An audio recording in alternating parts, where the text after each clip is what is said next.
গেল কয়েকদিন শিক্ষা প্রতিষ্ঠানে তুচ্ছ ঘটনাকে কেন্দ্র করে ধাওয়া পাল্টা ধাওয়া হামলা মামলা সহ নজিরবিহীন ঘটনা সাক্ষী হলো দেশ। তবে ক্যাম্পাসে হওয়া এমন অস্থিরতার দায় নিতে চায়নি কোনো ছাত্র সংগঠনই। এমন সংকট নিরসনে অন্তর্বর্তী সরকারকে আরও কার্যকর উদ্যোগ গ্রহণের পাশাপাশি ক্যাম্পাসে শান্তি ফেরাতে ছাত্র সংসদ নির্বাচনের কথা বলছেন ছাত্রনেতারা। বিস্তারিত সুলতান মাহমুদ আরিফের রিপোর্টে।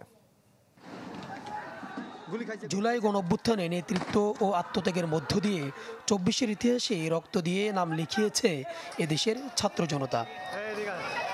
৫ আগস্ট পরবর্তী নতুন বাংলাদেশ বিনির্মাণে তাই ছাত্র সমাজের প্রতি মানুষের প্রত্যাশাও অনেক। কিন্তু বিপ্লব পরবর্তী ঐক্যের বদলে কেন বিভেদ আর বিভক্তি শিক্ষার্থীদের মাঝে? নানা দাবি দাওয়ার আন্দোলন, রেষারেষি এবং সংঘর্ষে অস্থির বিভিন্ন কলেজ বিশ্ববিদ্যালয়। এই অবস্থার জন্য ছাত্র সংগঠনগুলো কম বেশি পারস্পরিক দোষারোপ করলেও দায় দিচ্ছেন অন্তর্বর্তী সরকারের নমনীয়তাকে।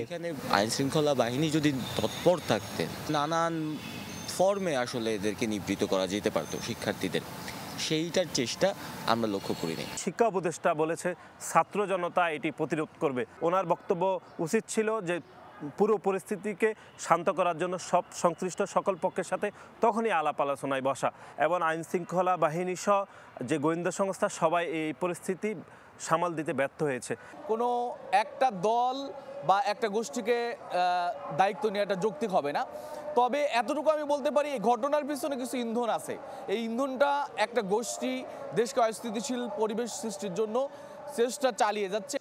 উদ্ভূত পরিস্থিতিতে সমন্বয়হীনতা বুঝতে পেরে গেল সপ্তাহে ছাত্র সংগঠনগুলোর সাথে সংহতি উদ্যোগ নেয় বৈষম্য বিরোধী ছাত্র আন্দোলন।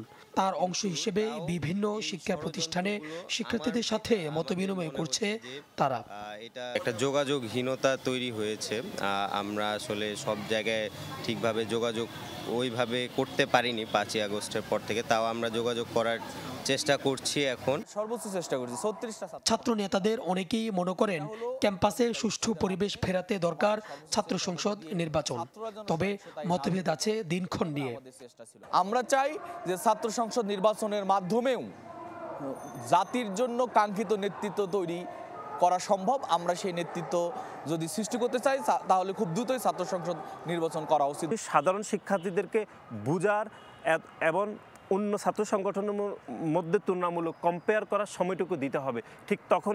ঠিক সেই সময়টুকু দিয়ে বাংলাদেশের শিক্ষার্থীদের জন্য ছাত্র সংসদ নির্বাচন করা উচিত বলে আমি মনে করছি।